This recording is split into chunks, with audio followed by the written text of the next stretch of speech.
Wahid Isnain Salasa. Assalamualaikum warahmatullahi wabarakatuh. Selamat datang di podcast Ngabras Al-Aqda bersama saya Muhammad Fahmi. Dan hari ini saya ditemani oleh Bapak Nurul Amin Mulyono sekaligus Guru MAN Kota Baru. Apa kabarnya Bapak? Alhamdulillah sehat-sehat Mas. Kita say dulu ya pada penontonnya. Sehat guys. Ya. Gimana Bapak pelajaran hari ini? Apakah Bapak menikmatinya? Atau ada hal-hal yang spesial hari ini? Ya, alhamdulillah ya. Hari ini saya dalam keadaan gembira, Mas. Sehat, walafiat, semua itu ya berkat doa-doa. Alhamdulillah. Dan hari ini tadi juga spesial karena di madrasah kita tercinta pagi tadi setelah pelaksanaan upacara bendera. Kan hari ini ada sini nih. Iya. Setelah upacara bendera, tapi kebetulan di MAN Kota Baru pagi ini tadi per 23 Oktober 2023 ada bahasanya itu reorganisasi, pelepasan sekaligus masa pelantikan pengurus OSIS tahun 2023-2024. Nah itu sangat effort sekali, itu tangan pada pengurus OSIS. Oke, kemudian saya ingin bertanya tentang diri Bapak pribadi. Boleh. Yang pertama, Bapaknya asli orang mana sih sebenarnya? Saya asli mana? Saya asli dari Jawa Tengah, Mas. Jawa Tengah gimana ya? Ya, dari Jawa Tengah, lebih tepatnya itu dari Kabupaten Grobogan. Sekitar 2 jam pelajaran, 2 jam perjalanan darat, 60 km dari kota Semarang, kota provinsi ke arah. Saya dilahirkan di sana 29 tahun yang lalu. Bapak ini rantau atau gimana? Ya seperti itulah, saya merantau karena SK seperti SK tuh? Surat keputusan lah, tugas negara, merantau karena SK. Jadi alasannya nggak karena SK? Iya, kalau tidak diperintahkan sama Bapak Presiden lewat keputusan Menteri Agama, saya nggak akan sampai ke Kota Baru ini, Mas. Masya Allah. Bagaimana pesan Bapak pas sampai di sini? Perasaan saya sungguh bahagia sekali ya. Ini kalau kita boleh flashback nih ceritanya. Saya masih ingat benar, saya waktu itu ya surat keputusan itu ya, SK saya dapat SK itu awal-awal tahun 2021, Mas. Kalau tidak salah tepatnya ya ini udah tanggal 3 nih. Kalau tidak salah tepatnya tanggal 7 Januari 2021. Itu bertepatan dengan ulang tahun saya itu. Aduh, Pas banget. Iya, pas banget itu. Dapat ulang tahun, terus dapat surat tulisan. Masya Allah sekali itu ya.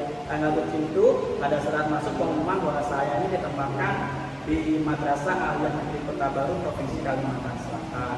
Dan setelah itu 4 dari setelahnya, tanggal 11 Januari itu kita diminta untuk hadir di MAN Kota Baru.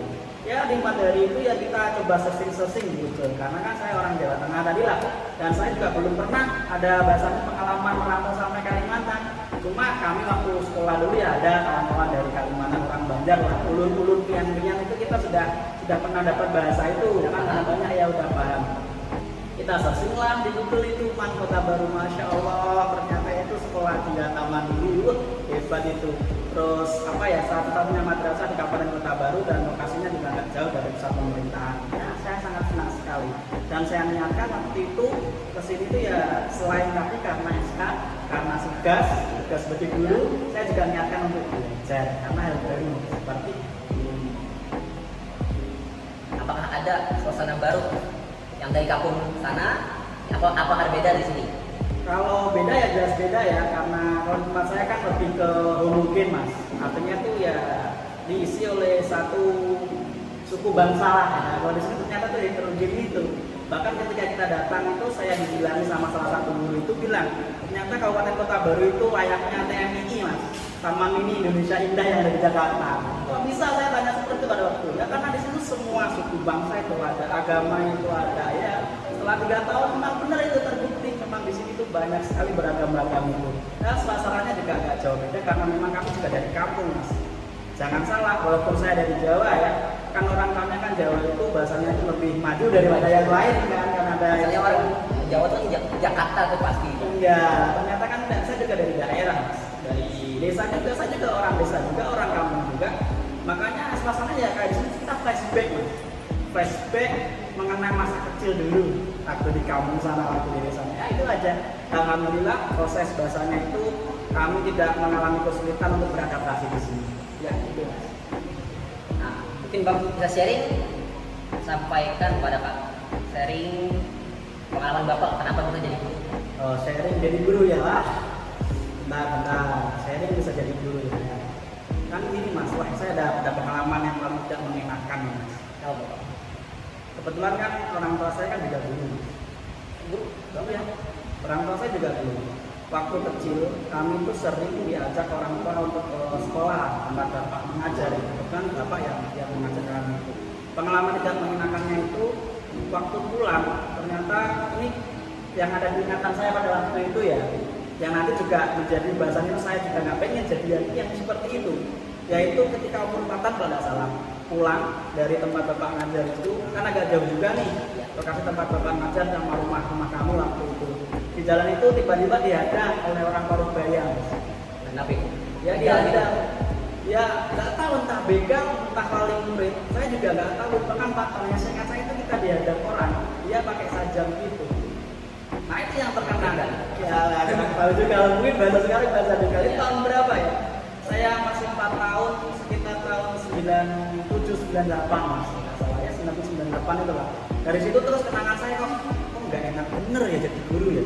Udah waktu itu gajinya nggak seberapa, bapak berangkat pagi pulang sore, ternyata itu tadi pulang-pulang ada yang menghadang lagi. Nah itulah pengalaman ketika waktu itu saya nggak pengen jadi guru.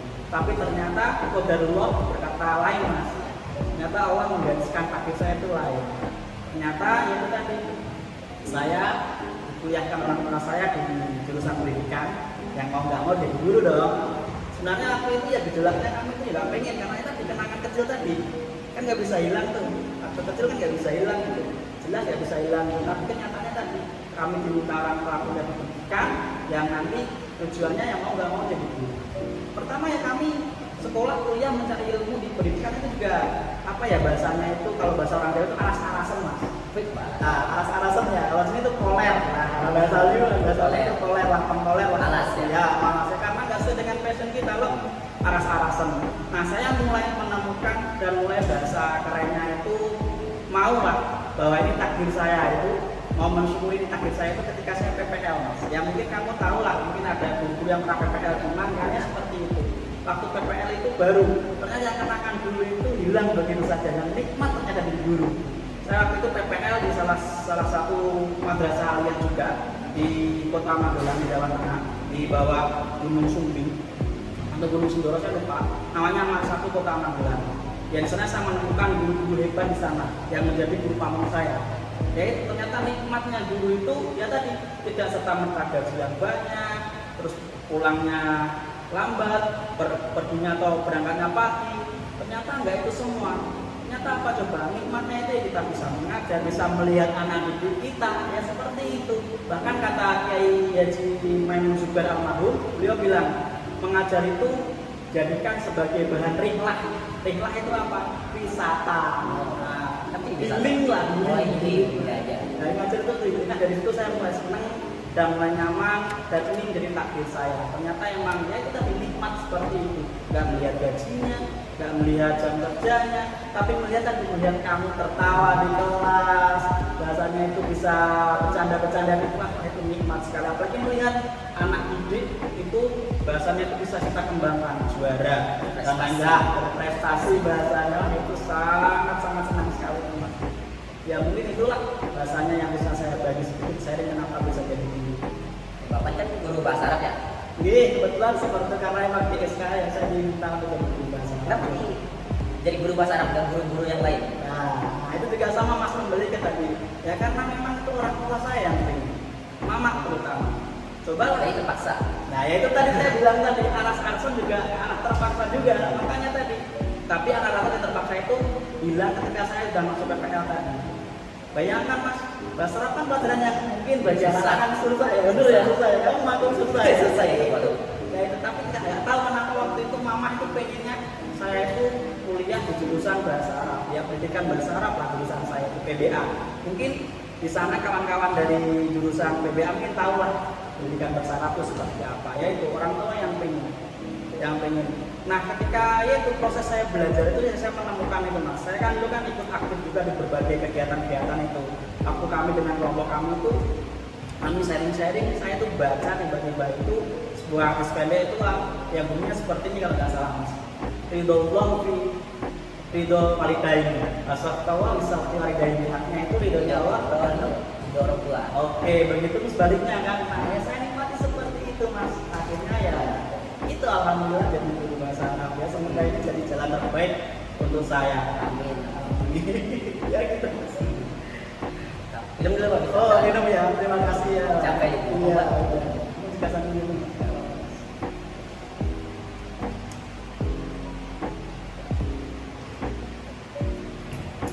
Capek.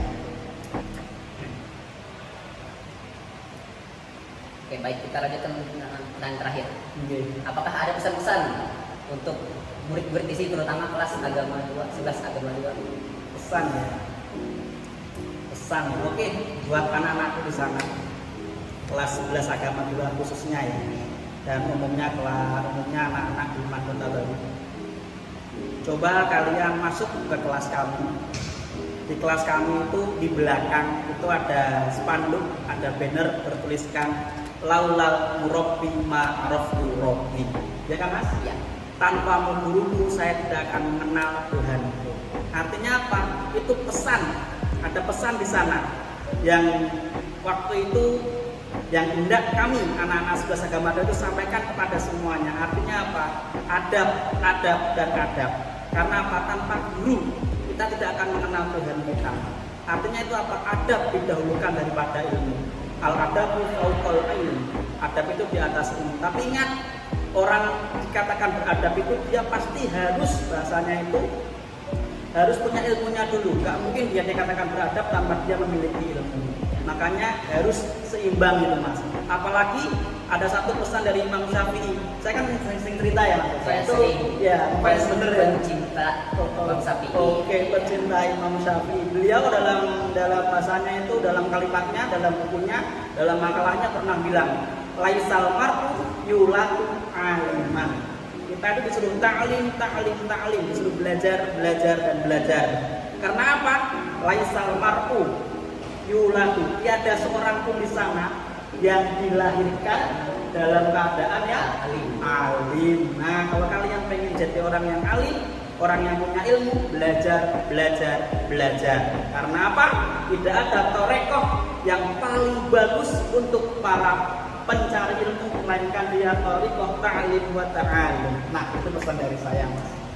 Terima kasih Bapak. Iya, sama-sama. Ya semuanya terima kasih telah mendengarkan podcast Abras kali ini. Semoga nilai-nilai dan ada manfaatnya untuk mendengarkan podcast kali ini. Saya mau pamit undur diri. Terima kasih Bapak juga. Iya, terima kasih Bapak. Ya, sama-sama Mas. Assalamualaikum warahmatullahi wabarakatuh. Waalaikumsalam warahmatullahi wabarakatuh. Terakhir Mas, kita kan punya tagline Mas, pas kita Mas. Bismillah, lelah, Lelah, jadi lillah. lillah.